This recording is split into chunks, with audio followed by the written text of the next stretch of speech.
200 বছরের জন্য কিছু বিজ্ঞানী এই পুরো পৃথিবীর মানুষকে নিয়ে মাটির নিচে একটা শহর তৈরি করে, যার নাম দেওয়া হয় ইম্বার সিটি।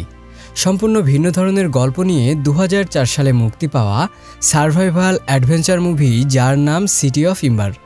সম্পূর্ণ মুভিটি এনজয় করার জন্য তোমাকে দেখতে হবে আজকের এই অসাধারণ মুভিটি। তো চলো মূল পর্বের দিকে যাওয়া যাক।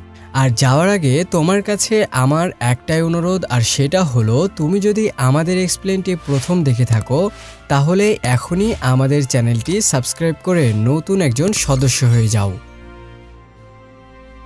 মুভির শুরুতে আমরা দেখতে পাই সূর্যের মতো দেখতে আরও একটি সূর্য আমাদের পৃথিবীর কাছে চলে আসে, যার কারণে আমাদের পৃথিবীর আবহাওয়া চেঞ্জ হতে শুরু করে।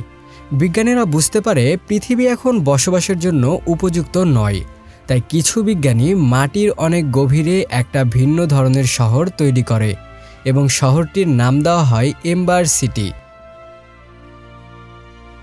তারা সেখানে এমন একটা ব্যবস্থা করে যাতে 200 বছরের আগে কেউ পৃথিবীতে ফিরে যেতে না পারে, কারণ তারা গবেষণা করে জানতে পেরেছে প্রায় 200 বছর পর পৃথিবী আবার আগের অবস্থায় ফিরে আসবে।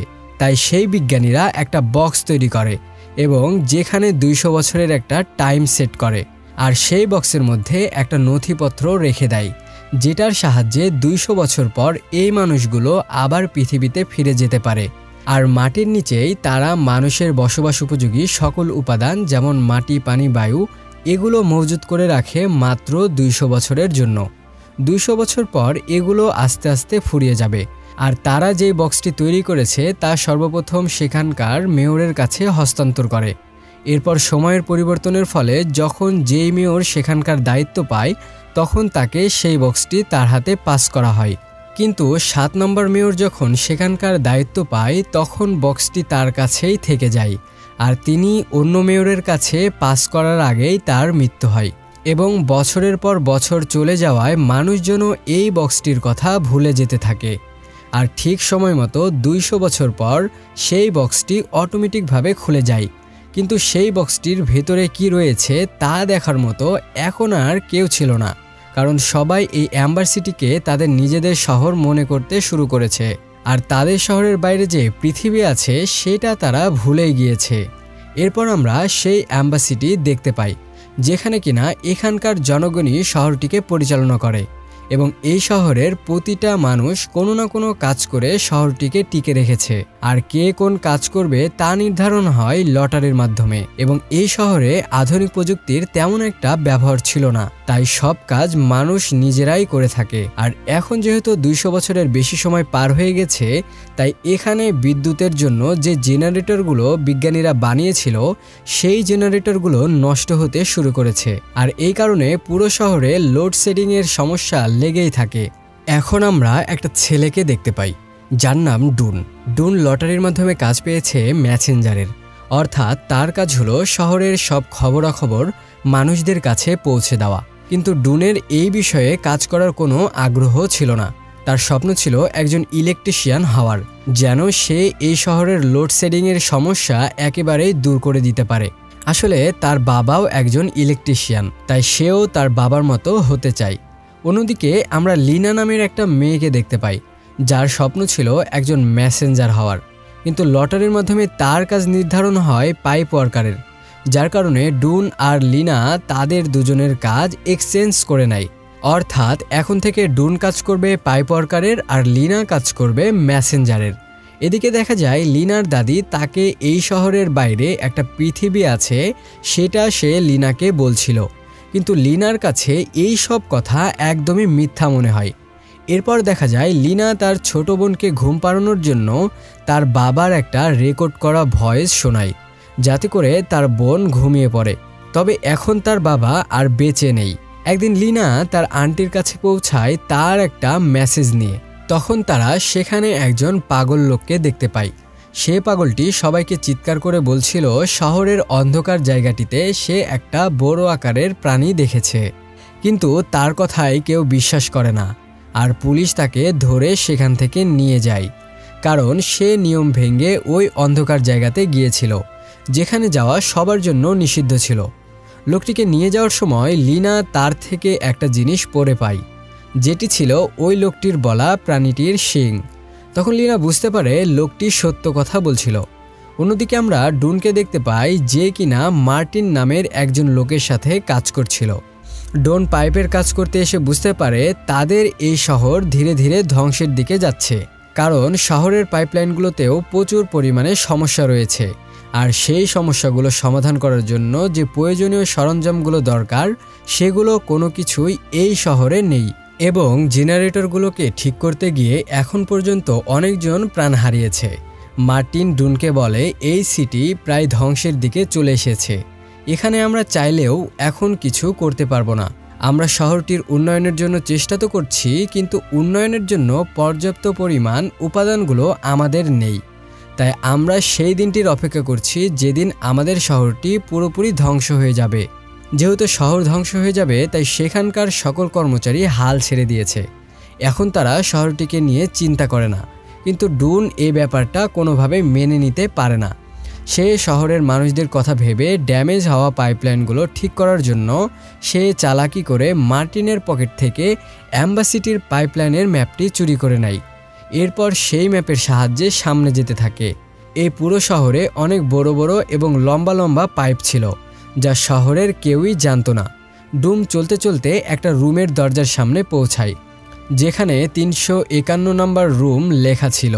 কিন্তু অদ্ভুত ব্যাপার হলো ম্যাপের মধ্যে এই রুমের ব্যাপারে কিছু লেখা ছিল না। ডুম কৌতূহলবশত দরজাটি খুলে ভেতরে প্রবেশ করে এবং সেখানে গিয়ে ডুন বড় একটা ট্যানেল দেখতে পায়। আর এই ট্যানেলটি পুরোপুরি অন্ধকার ছিল। আর একটু সামনে গিয়ে সে ওপর থেকে নেমে আসা একটা দড়ি দেখতে পায়।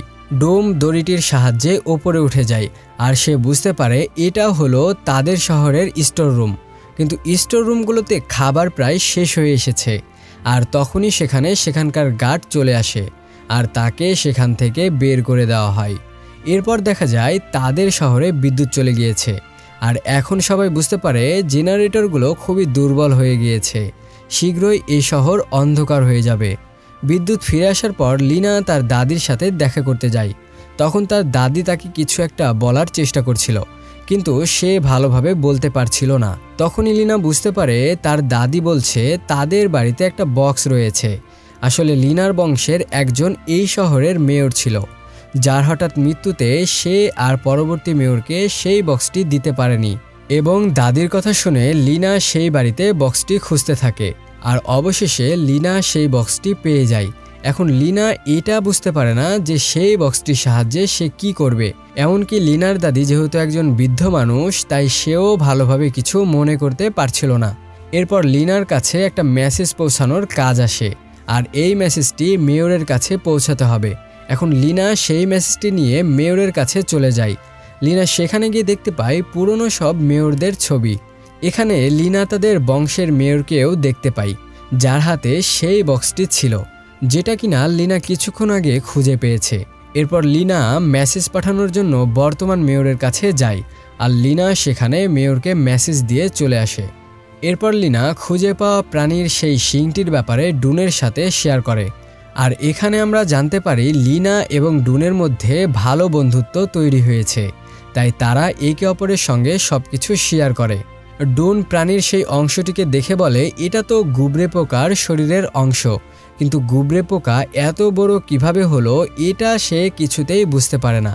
আর ডুন এই ব্যাপারে তার বাবার কাছে জিজ্ঞাসা করে। তার বাবার কাছে এর কোনো জবাব ছিল না। তার বাবা তাকে এসব জিনিসের চক্করে পড়তে নিষেধ করে। অন্যদিকে শহরের সবাই টেনশনে ছিল, কারণ শহরের সকল খাবার ও ওষুধ সবকিছুর সাপ্লাই শর্ট হয়ে গিয়েছে। এদিকে লিনা সেই বক্সের রহস্য বোঝার চেষ্টা করে।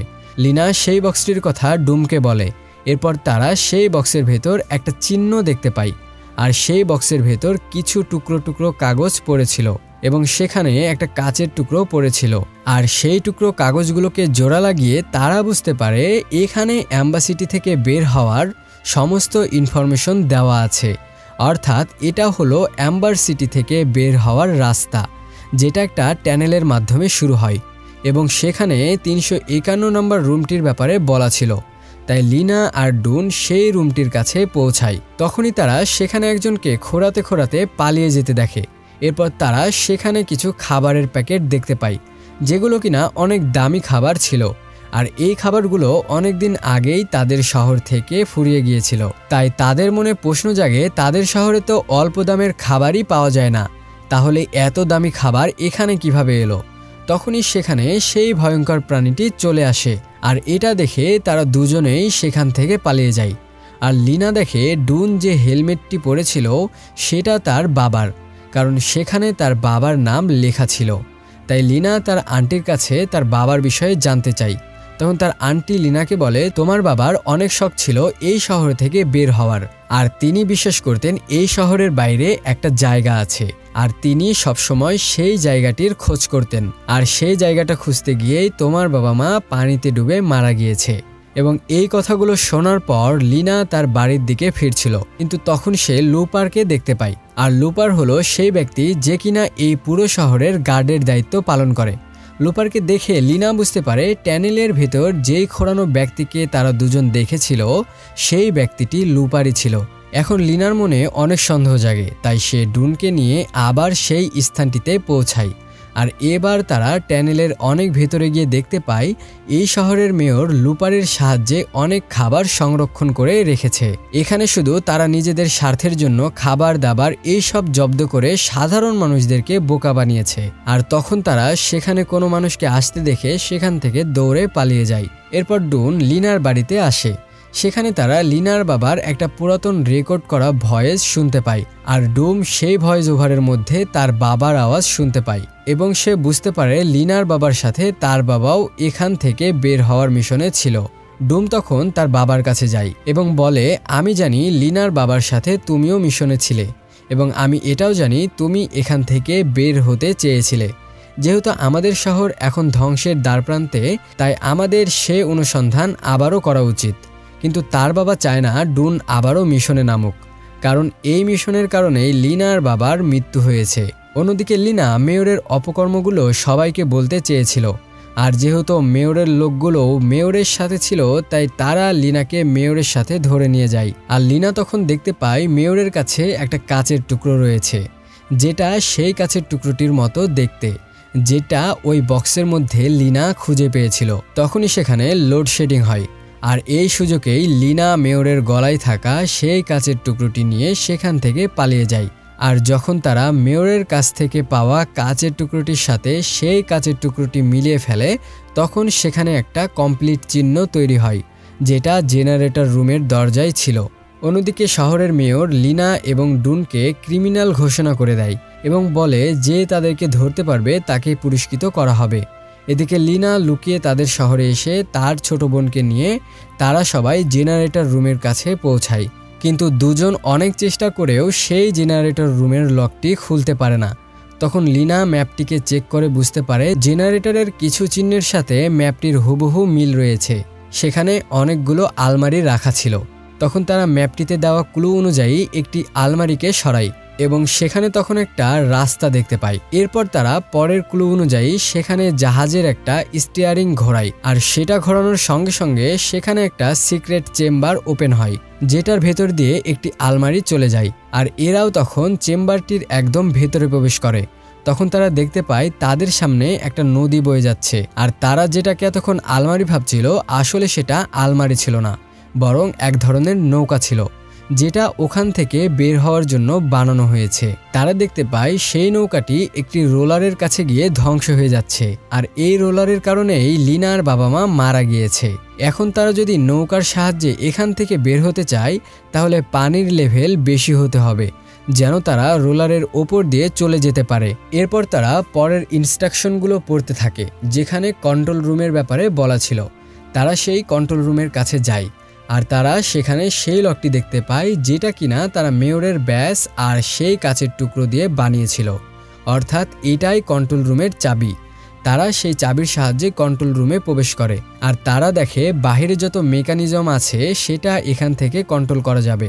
এরপর তারা পরের ক্লুগুলো পড়তে থাকে এবং সেখানে একটা সুইচ অন করতে বলা হয়, আর তারা সেই সুইচটি অন করে দেয়, আর বাহিরে যে রোলারটি ছিল সেটা উল্টা ঘুরতে শুরু করে, যার ফলে পানির লেভেল দ্রুত গতিতে বাড়তে শুরু করে। কিন্তু রোলার চলতে চলতে কোনো এক কারণে হঠাৎ থেমে যায়, আর তারা যে সুইচটি অন করেছিল সেটার কারণে তাদের শহরে বিদ্যুতের সাপ্লাই কমে যায়, যার ফলে শহরের সব লাইটগুলো ব্লাস্ট হয়ে যায়। সাথে তাদের পুরো শহরটি অন্ধকার হয়ে যায় আর সেখানে পানি প্রবেশ করা শুরু করে। এই দৃশ্য দেখে মেয়র বলতে থাকে আজই হয়তো তাদের শহর ধ্বংস হয়ে যাবে। এই জন্য সে ভয় পেয়ে তার লুকিয়ে রাখা খাবারের রুমে লুকিয়ে পড়ে। কিন্তু ঠিক তখনই সেখানে অদ্ভুত সেই প্রাণীটি চলে আসে এবং প্রাণীটি মেয়রকে মেরে ফেলে। অন্যদিকে ডুনের কাছে মার্টিন পৌঁছে যায় এবং সে ডুনের সঙ্গে রোলারটি ঠিক করতে থাকে। কিন্তু সমস্যা হলো এই মেশিনটি এমনভাবে কন্ট্রোল করা হয় যে যতক্ষণ সেটাকে ধরে রাখা হবে ততক্ষণ পানির স্রোত বন্ধ থাকবে। আর তারা এমন পরিস্থিতিতে পড়ে যে সেখান থেকে বের হতে হলে কাউকে একজন সেই মেশিনটি ধরে রাখতে হবে। তাই ডুন আর লিনা সেখান থেকে চলে যাওয়ার সিদ্ধান্ত নেয়। এমনকি তারা মার্টিনকেও তাদের সাথে যেতে বলে, কিন্তু মার্টিন চলে গেলে সেই মেশিনটি ধরে কে রাখবে। তাই মার্টিন সেখানেই থেকে যায় আর লিনা আর ডুন নৌকার উপর বসে পড়ে। আর যখন সেখানে পানির একটা বড় স্রোত আসে তখন তারা স্রোতের সাহায্যে সেই রোলারটি পার হয়ে যায়। এরপর তারা নৌকা দিয়ে অদ্ভুত কিছু জায়গা পার করে তারা একটা ট্যানেলের ভেতর দিয়ে অদ্ভুত একটা জায়গায় চলে আসে। আর তখন তারা সেখান থেকে একটা আলো দেখতে পায়। আর তারা সেখানে দেখতে পায় সেখানে যাওয়ার জন্য অনেক লম্বা সিঁড়ি রয়েছে। আর এই সিঁড়িগুলোকে পার করে তারা সেই জায়গাতে পৌঁছে যায়। কিন্তু সেখানে গিয়ে তারা সবকিছু অন্ধকার দেখতে পায়। আর অন্ধকার দেখতে পেয়ে তারা কিছুটা হতাশায় পড়ে যায়। কিন্তু কিছুক্ষণ পর আকাশে সূর্য ওঠে আর এরা দেখতে পায় সব জায়গাতে সবুজ গাছপালা। আর অবশেষে লিনা আর ডুন পৃথিবীতে পৌঁছে গিয়েছে এবং তারা একটা পাখিকে দেখতে পায়। তখন তারা সেই পাখিটির পিছু করে সামনে যেতেই দেখতে পায় গভীর একটা গর্ত। আর সেই গর্তটি দিয়ে তারা পুরো অ্যাম্বার সিটিকে দেখতে পারছিল। এরপর তারা তাদের লেখা একটা চিঠি একটা পাথরের সঙ্গে বেঁধে সেই গর্তের মাধ্যমে অ্যাম্বার সিটিতে পাঠিয়ে দেয়, যাতে করে অ্যাম্বার সিটির মানুষেরা এই নতুন পৃথিবী সম্পর্কে জানতে পারে। আর চিঠিতে দেওয়া ম্যাপের সাহায্যে তারা এই পৃথিবীতে চলে আসতে পারে। আর সৌভাগ্যক্রমে ডুনের বাবা সেই চিঠি কুড়িয়ে পায়, যার ফলে সে বুঝতে পারে পৃথিবীতে ডুন আর লিনা পৌঁছে গিয়েছে। অর্থাৎ অ্যাম্বার সিটির সমস্ত লোক যারা কিনা 200 বছর ধরে পৃথিবীর গভীরতায় বসবাস করছিল তারা এখন বাহিরে বের হয়ে আসবে। আর এখানেই মুভিটি শেষ হয়ে যায়। বন্ধুরা, এই গল্পটি একটি কাল্পনিক ঘটনা হলেও কাহিনীটি আমার কাছে দারুণ লেগেছে, তাই তোমাদের সাথে কাহিনীটি শেয়ার করলাম। মুভির গল্পটি তোমাদের কেমন লাগলো তা অবশ্যই কমেন্টস করে জানাও।